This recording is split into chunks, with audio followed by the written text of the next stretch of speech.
Happy Saturday, everybody. So, what I'm going to talk about today is if you've been watching my Instagram, you saw I got some new parts for the car. Um, but also, let's just talk about my last 2 years owning a Porsche 911. Um, let's start with the parts for the car first. So, let's flip the camera on and I'll show you what we got. All right, so we have K&N air filter recharge kit. It's one of the first mods I did on this car. If you go back on my YouTube channel and look, back in 2020, I put K&N filters in the car. We have a Fram cabin air filter. This is just for the cabin air filter. Also, have not changed it in 2 years. Shame on me. Changed it when I bought the car. Haven't changed it since. And we have a ball joint separator. I'll show you in a second what we're using that for. Also, I'm going to show you why we're using this. So if we come over here to this box, you see it says FCP Euro. Now, I did not show anybody on Instagram or Facebook what's in that box, but I will show you right now. So let me set my camera up. My tripod's working. Oh, it's on low battery already? Man, something wrong with this thing. All right, let's set that up right here. See if I can zoom out. There we go. All right, so let's open this up. It's out of the way. Try not to be too close so you guys can actually see it. So this is for the front end only. We have new coffin arms with the ball joints. I'm going to take it out of the plastic so you can see. I forget how you pronounce that. But includes the ball joint and the bushing in the middle. And this is the inner one. Usually this one and the other one go bad. Your ball joint, as long as it's not torn, it should still be good. But it all comes in one piece. Now that I have a set of these, when I take the old ones off, what I could probably do is take the old aluminum arm and get new bushings pressed into it, so I don't have to buy these again for the future. And in addition to that, we've got this control arm as well. So this one goes on here like so in your car. All right, so I have been told by many people, matter of fact, everybody who I've asked has told me the same thing, that I need to get an alignment done after I replace those. I've watched every video I can think of to watch, and I mean, I'm still watching, I'm still looking at videos, and almost every single alignment shop adjusts the rear of the car first, and nobody shows what they adjust on the front. Honestly, I've had the car up on the quick jacks, and I've looked under the car, and I don't know what you adjust on the front because it doesn't look like the front has an adjustment point other than the tie rod end and the top of the strut mount. You can adjust that. They're slotted, so you can adjust the camber. But I'm not going to mess with the camber, and I'm not going to mess with the tie rod end. So why do I need an alignment? But I believe the people tell me I do need an alignment. I understand bushings are worn. They have different, because of their wear and how strong or soft they are, it affects the geometry. I understand that. But I'm thinking I can swap these and just get away with it. We'll see. I'm going to swap them. I'm going to drive the car. I'm going to see how it drives. My go-to place, Matrix Integrated here in Portland, they're booked up. They can't do an alignment. I've already tried a couple times. But I'm sorry, let me say that again. They can do an alignment, but they can't do an alignment in time for me to make Tail of the Dragon trip. So I've got some backup plans. We'll see what happens there. But hopefully I'll put them in and the car will drive exactly how it drives right now, and then I won't even worry about the alignment until I come back from Tail of the Dragon. And then I'll change the shocks on the back because the fronts are new. Oops, I wasn't supposed to tell you that. All right, future episode, we're changing shocks. So the other reason I bought these control arms is because once I do that, pretty much the front end is done. I've changed the upper strut mounts, the springs, the struts, and if I change all the lower parts of it, the lower control arm, the ball joint, then the front end is all brand new suspension, pretty much rebuilt suspension. And then the rear, we'll just do the rear later. So beyond that, let's talk about everything that we've done on this car for the last 2 years. So this is my 2010 911. I bought it 2 years ago in 2020. Exactly 2 years ago, September 16th or something, 2020, I believe, around there. What problems have I had with the car? None. Zero. Zilch. Not a single issue with this car. I've gotten services that needed to be done. The car was actually well maintained. There's one owner car before me. And things I got done were just because of age, not because they were neglected or not because it had the mileage for it. But for example, when I first bought the car, spark plugs, changed all the plugs in the car. I changed the serpentine belt. We did motor mounts. We did cabin air filters. We got new tires. We got all the rubber pieces and silicone pieces that wear and fade. We didn't go crazy though. We didn't get everything. Like as you can see, this stuff here on the dash. This is a little faded, but it's not cracked. So I'm gonna leave it as is, and we'll apply stuff, protection stuff to it here and there, keep it going. We did change the front brakes, not because they were worn, but because I wanted ceramic pads for steel brakes. The disc is starting to get a little more worn, but it's overall, the main reason I bought it is less dust. Now, normally with the OEM pad, this amount of brake dust is normal after one drive. I can tell you, this brake dust you see here, I haven't washed this car in probably 3 weeks, maybe more. This brake dust is from multiple drives, multiple highway trips, driving fast, driving slow. So the amount of brake dust by using ceramic pads is significantly less. Without getting in the car, a Valentine 1. I should do a full review, but I'll give you a quick summarized review of it. Summarized review, it works great. I love it. Feel naked when I don't have it with me. It is the best defense I've had in any vehicle. It works phenomenally. Always gives me alerts way ahead of time to let me know who might be out there running radar and protect me from a ticket. Love it, love it, love it. Worth every single penny. If you don't have one, you should get one. And it's not just for driving like an idiot. It protects you when you're cruising, doing 10 miles an hour over, or even 15, like a lot of traffic does. But you're going to get stopped because you're driving a Porsche 911 versus the person in the minivan. So definitely invest in that. It's worthwhile investment. So mods I've done is the H&R springs. I've done a lot of mods, but let's start there. The H&R springs. Overall, I like the H&R springs. It has a nice ride. The car's lowered. This car was already a PASM car. Magnetic ride. If you don't know what PASM is, PASM car is already 10 millimeters lower from factory. With the H&R springs, it's another 10 millimeters. So it's sitting about 20 millimeters lower than like a base model C2S or C4S or something. This is a 4S. So I'm not sure if the 2S and the 4S sit the same height, but it's definitely sitting lower. You can really tell on the back. There's almost no wheel gap on the back. I do like the ride overall. I love the stance of the car. What else have we done? We've done K&N filters. We've done, and actually let's go to the back of the car. So in the back of the car, we have K&N air filters, which I have not cleaned since I installed in the car. And they are pretty dirty. I don't know if the camera can see, it's pretty dark in there. Okay, can't see it. RSS motor mounts. I love those. Absolutely love the RSS motor mounts. And what else have we done on the back of the car? Sharkworks exhaust. Sharkworks exhaust and Pfister exhaust. So let's talk about everything in order that I just said. K&N filters. Love them. Do they give me a performance enhancement? Yeah, maybe yes, maybe no.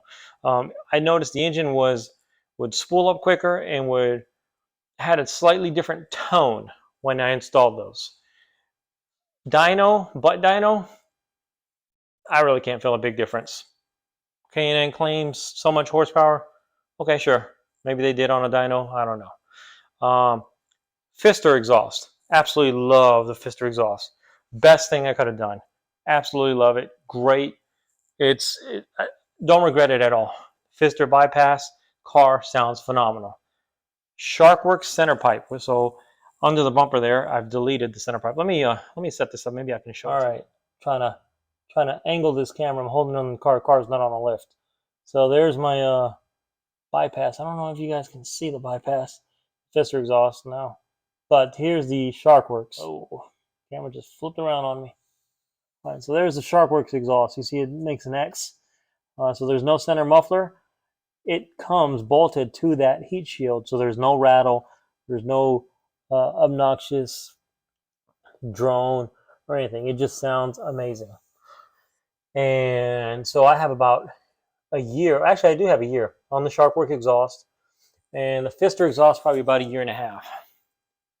So the Sharkworks exhaust, it notches the volume of the howl that the car makes, especially when you're on throttle. It's phenomenal. For everyday use, it's still good. Still good. It's not too loud. You can use it. It's loud, but it's not obnoxious loud. It sounds really good, really quality. There is a negative. You do lose a little low end torque. And so lately I've been debating whether I'm going to take this off and put the OEM center exhaust on. Fister is never coming off. I'm going to tell you, that thing sounds amazing. But I may take this off and put the OEM center muffler back on just to regain some of that low end torque, because the top end horsepower that I gained, you're hardly going to see that except on a dyno on a racetrack or when you're just driving flat out, which is not that often. You'll drive fast, but flat out, I mean, just full on, full throttle to the red line every gear, you're not doing that very often.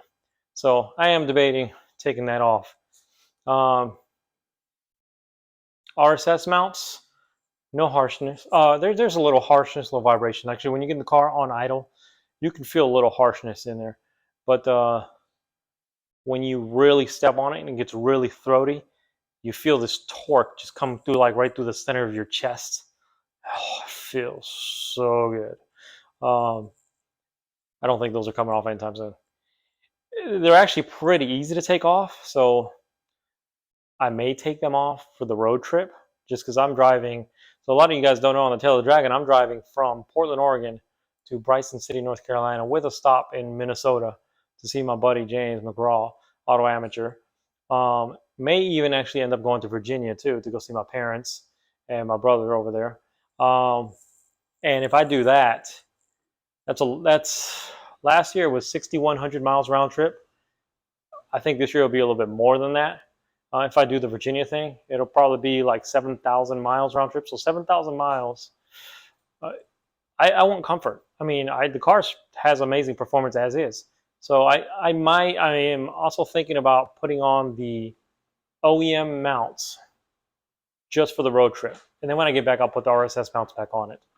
So that's a consideration. But let's go inside the car and we'll talk about the rest of the stuff inside the car. All right, so we're inside the car full of dogs. This is, let's see here, we got Cookie, that's the mom. Leo, the Shih Tzu. Actually, if you look at my intro, the dog that's in my intro, that's this guy here. That is not, other than the Disney eyes, that is really him. That's what he looks like. This is their sister, and this is their daughter, and that's their son. Right there. So Leo is definitely going with me on the road trip. We may take Gordelio here, Gordy. We may take him with us as well on the road trip. Still not 100% sure on that.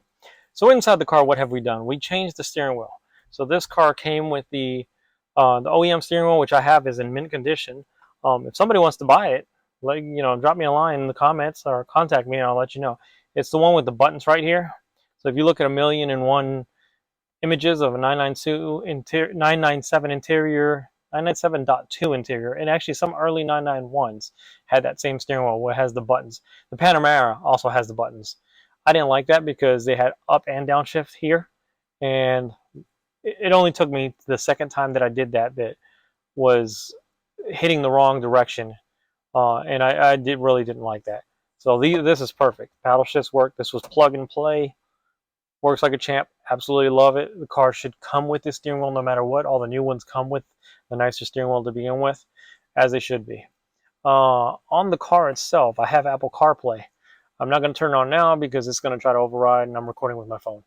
but I have Apple CarPlay. If you watch my video, I have it hidden down there by the carpet, and it works great. 99.9% of the time, it works perfectly. There's once in a while it'll glitch, but if anybody who has an aftermarket CarPlay or aftermarket anything, you figure out how to troubleshoot it pretty quickly, pretty easy. If you have any questions, any doubts, contact me. I'll help you out with it. Things you can't see that are also done in here are GIAC. I have GIAC tuned software on this car. I will tell you that the acceleration and the throttle response is way smoother. The PDK shifts better. The overall drive of the car is so much smoother. So what I was saying before doggy started barking. Shh, doing a video. Recording a video here. We need dogs to be quiet. Can't make videos when dogs are barking. Thank you. What? What'd you say? What did you say? Say something? Shh. All right. Back to the video. So, transmission. Yeah. So it was fairly clunky. It's actually pretty smooth now. I have 56,000 miles on the car. I bought it with 30-ish thousand miles. It was 30 or 32. I can't remember. But car rent is driven great.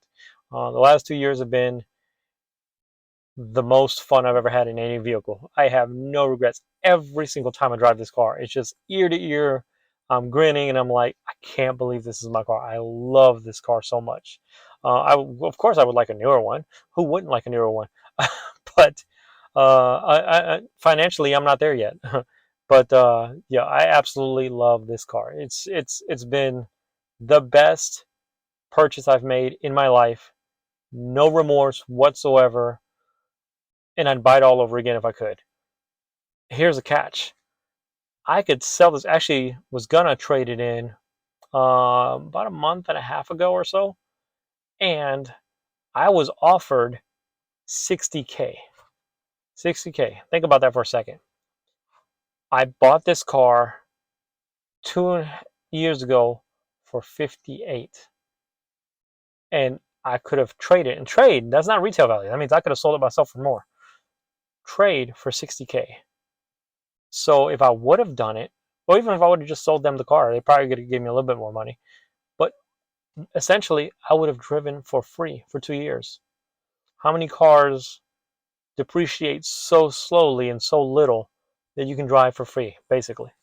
So yeah, this cost me less than a Toyota Corolla.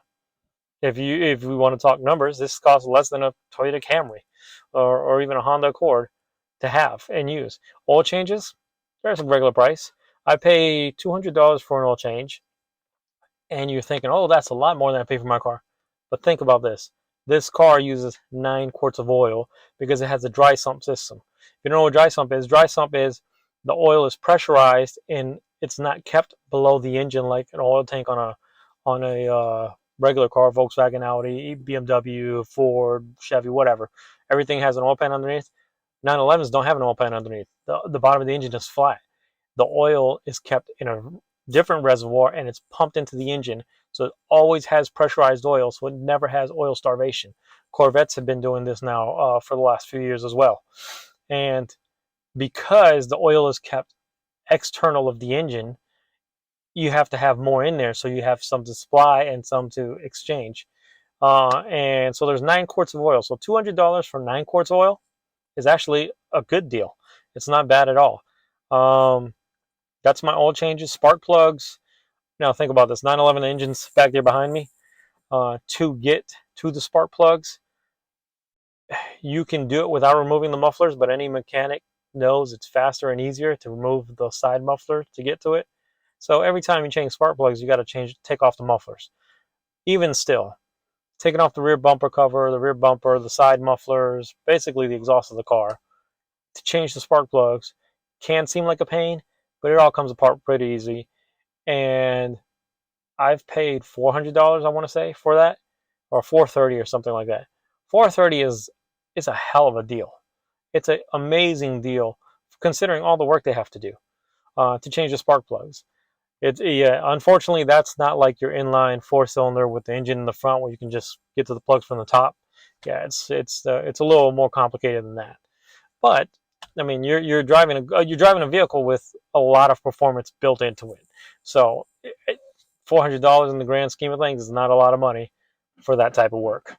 Um, what else? The So when I did shocks and springs, so I mentioned earlier I got brand new shocks in the front. So the reason I got brand new shocks in the front, one of the PASM cables had a short in it, the active stability management. That's all I'm gonna say about that. So warranty covered one of the shocks, and I paid for the other one because you should replace them in pairs. So the front end of this car has brand new suspension, uh, minus the control arms, which we're going to change this weekend.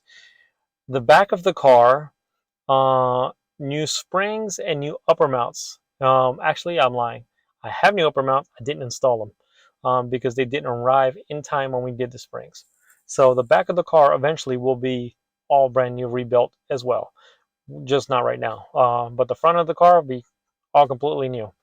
And I didn't change the rears because the mag ride on this car works great. The shocks themselves are not leaking. They're not blown. There's no problem with the shocks. So if they're not broken, why fix it? I will change them within the next few months, probably because I'd like to have. I want it to match. I want it to have all new suspension throughout the whole car, not just like on the front. So we will change that.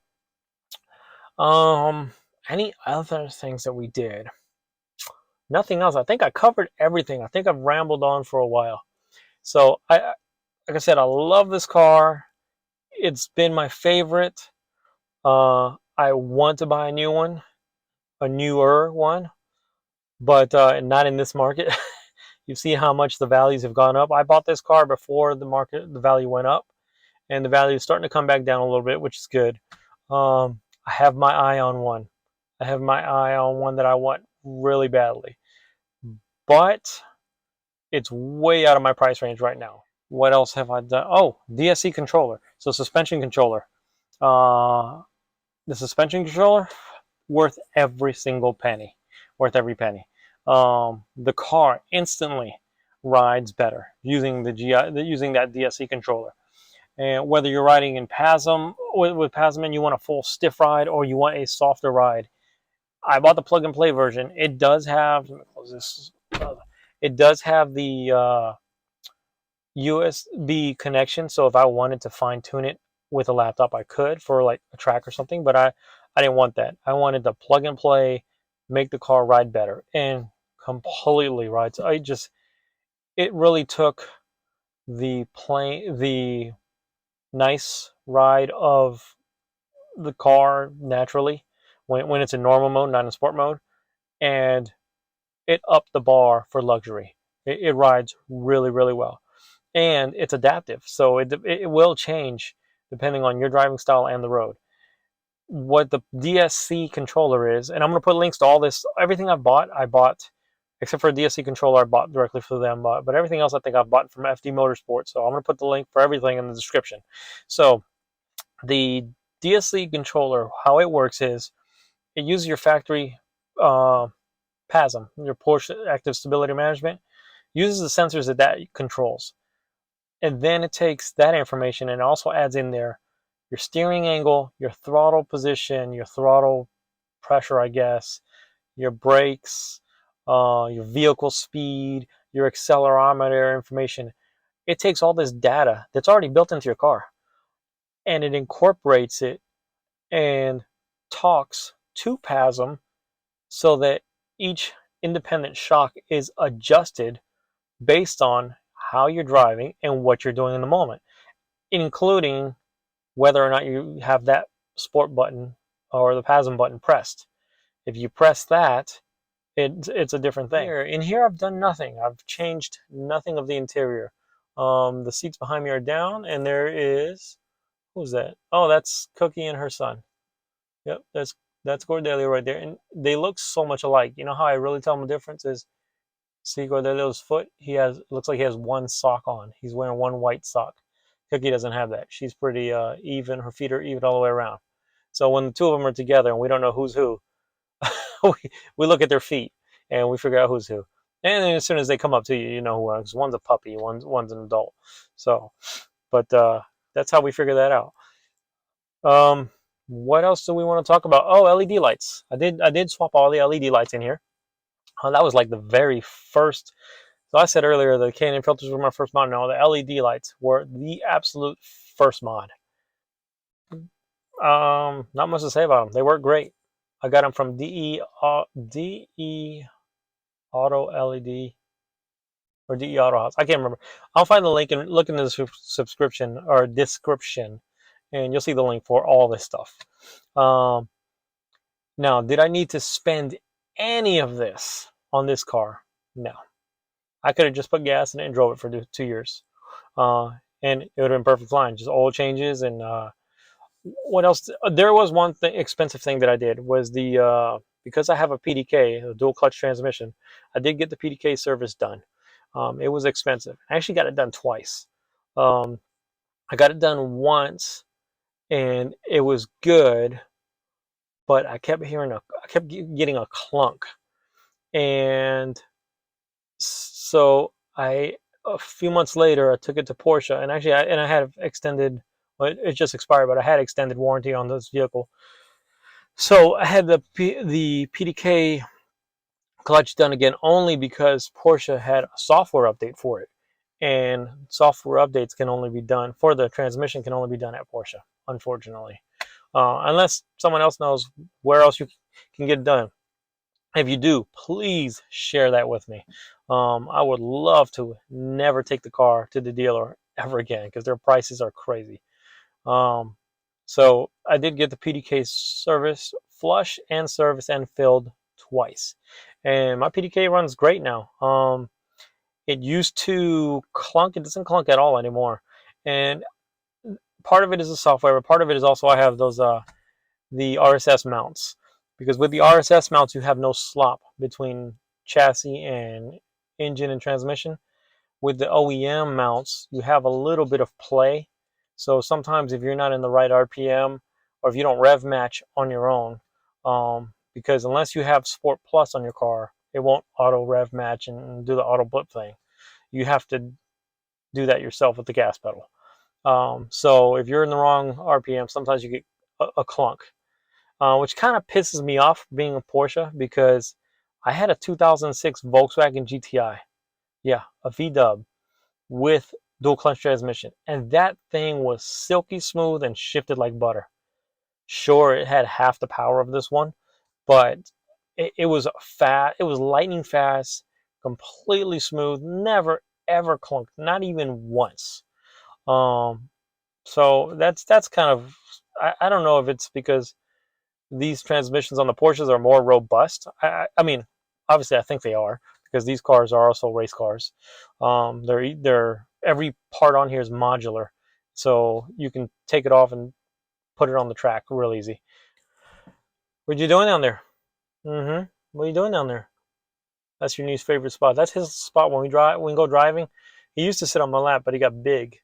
At 9 months old, he's as big as his daddy over here, and so he now likes to be down there. I think he likes the rush of the air going under the car or the vibration. I don't know. But I think that's all we've got. So I'm having to hold my phone now. The tripod, which is battery powered, died. So, um, but that's my 2 year review. Absolutely love the car. Love the Valentine. Love the way it drives. Uh, I am looking forward to more driving enjoyment. And the only reason I even remotely want to get rid of this car, and I don't want to really get rid of it, is because I want some more of the luxuries of the newer cars. The things people complain about are things I kind of like. They complain that the newer versions are bigger, they're wider, they're more GT style cars and less. They're not the true natural performance. Like this 997.2 has hydraulic steering. You have to put the key in the ignition and turn it on. Newer cars are push button, electric steering, a lot more sound deadening, a lot more uh, quiet cabin, and those are things people like and dislike. This car makes noise. This car is not annoying. It sounds great. You can hear the engine. You can hear the roar of it, and it's awesome. Uh, but I've had it. I've enjoyed it. I love it. But I think I'm ready to graduate to a little more plush life. You know, a little. If I want to hear the exhaust, I roll the windows down, open the sunroof, or Targa top or convertible, whatever I choose. If I don't, if I just want to enjoy the peace and quiet of the cabin, just jam to the radio and just enjoy the ride. I want to be able to close all the windows and have that nice quietness. Still hear the engine in the background, but literally be background, not be foreground sound. So, they, you know, I think that's what I want. But at the end of the day, it's all costs money. And if so, I think I'll be driving this one for a couple more years. Um, the wheels, I didn't even talk about the wheels. Oh my God, how did I not talk about the wheels? So the wheels on this car.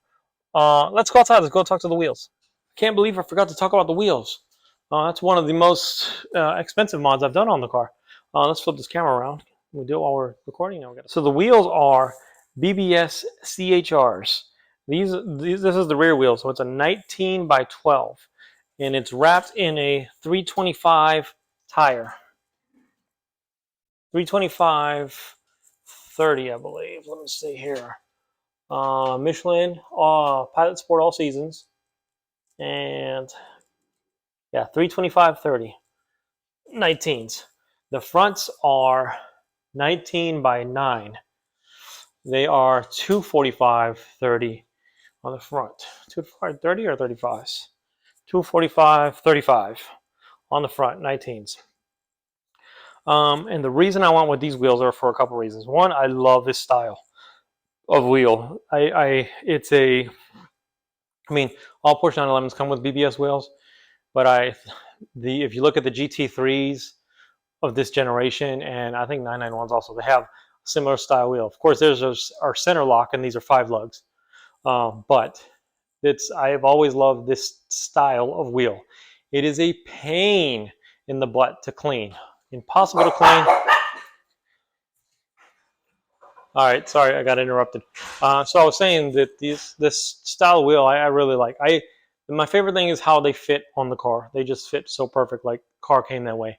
I've been looking at the pictures of the original wheels, which I have in the storage. The Sport Classic wheels, and the car really does look good with the Sport Classic wheels. The 5-star Sport Classic wheels that came with it. And I am considering putting those back on, but not yet. We'll see. If I sell the car for sure, these wheels are not going with it. So if I do sell the car and get a different car, these wheels will be available for purchase. Just putting that out there. The other reason I got these wheels in this size tire was these are Pilot Sport all-season tires. And most people are like, oh, you shouldn't buy an all-season tire. It's crappy. That means all season means no season. Okay, sure. I don't disagree with you if you're going to the racetrack. And I don't disagree with you if you're driving in subarctic temperatures. I do disagree, though, for everyday daily driver. Some people say daily driver, and then you say, how many miles do you put on your car? 3,000 a year. Yeah, I've put 12,000 miles on my car this year. And I'm about to put another 6,000 plus on it this month, or the end of this month into October. So this is my daily driver. I drive it in the rain, the snow, the heat, the cold, whatever. I do have other vehicles to drive, like the Ducati, but I drive that for pleasure on a Sunday or when I go on a trip.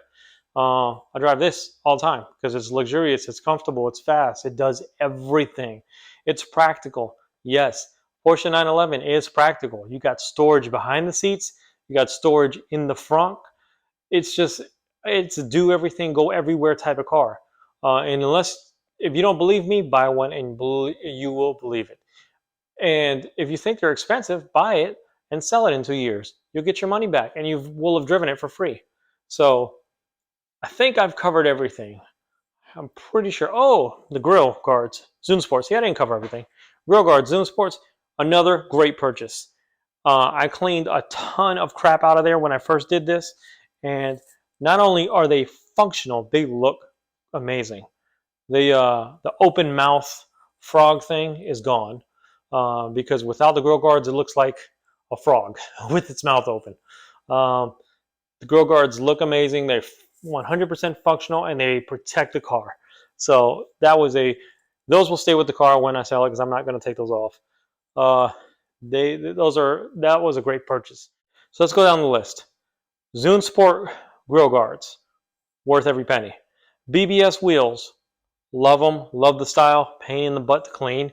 They're great, and I'm running the same size tire as a GT3 from this generation car. Valentine 1 radar protector, radar detector and laser detector, worth every single penny. Don't regret buying it all. Cookie just wanted to take a nap in the car. We'll leave her alone. LED interior lights. That's personal choice. You like them or you don't. They don't give you any performance. They just do their thing. The RSS motor mounts. Awesome. Great. Not very harsh. It does add a little tiny vibration, but nothing super tiny. Not even noticeable. Very subtle. You can drive your car every day. You wouldn't even notice that they're in there. And you will definitely notice the handling, how much better it does handle. It handles amazing with those. One of my favorite mods. Can-in air filters. Take it or leave it. They do the job. I don't really believe their claim of horsepower, but I do like how the engine runs smoother. It does seem to make the engine run smoother, especially on their low and high RPMs. GIAC tuning. Would I do it again? Probably not. The throttle response is better. The overall performance of the car is better, but the cost was on the expensive side. DSC controller that replaces your factory PASM controller. Absolutely doing it every single time. Makes the car ride so much better, both in sport mode and non-sport mode. What am I forgetting? DSC controller, PASM, CarPlay. Yep. Do it again. I will do it again. If I get a 991, doing the CarPlay mod. I love it. My screen stays on CarPlay 24/7. So that is my 2-year review. I can't tell you how much I love this car. I do. I absolutely love it. It is the best purchase of my life. Period. Is it an investment purchase? No, it's not. Some people are using cars these days as an investment. I'm not. I just buy them to drive them. It's not a garage queen whatsoever. You can see it's dirty because I drive the hell out of it. So big shout out to Auto Amateur, James McGraw, Mr. J. Reed, Michael's Motors and Meats. I think that said it right because I always mess that up. Darren Pfister and FD Motorsports, and everybody else who has supported me in this adventure. And look forward to more mods, more trips, more everything. We're having a blast with this Porsche 911, and I don't see an end in sight. So let's keep doing it. Cookie, you want to get out of the car? Oh, the seats are comfortable, aren't they? Yes, they are. This is a perfect road trip car. Super, super comfortable seats. Let's go, Cooks. Let's go inside. Your kids are waiting for you. Thanks for watching this video. If you're still here, you must like punishment because my videos tend to be a little on the boring side, unless they're DIYs. But like I said, we're going to do a DIY next. But tomorrow's DIY will be changing the air filter, or not changing, cleaning and re-oiling air filters and reinstalling them, and cabin air filters. And depending how fast and smooth that goes, we will probably start the lower control arms tomorrow, or we may leave that for another day. But that will be this week for sure. We want to get the car 100% done before the tail of the dragon. Oil has already been changed. Brake service has already been done. Michael, I promise you, my friend, I'm not stealing that from you. I did my brake service because it's been 2 years since I bought the car, and I don't have any documentation of when the brake system was flushed last. So that's why we changed the brake fluid, and I changed oil religiously in this car anyways. So looking forward to the Tail of the Dragon trip. Catch and seeing all familiar faces again. Friends from Minnesota, friends from the South, friends from the East Coast. And look out for my next video, which will be a DIY on replacing worn suspension parts. Catch you guys later.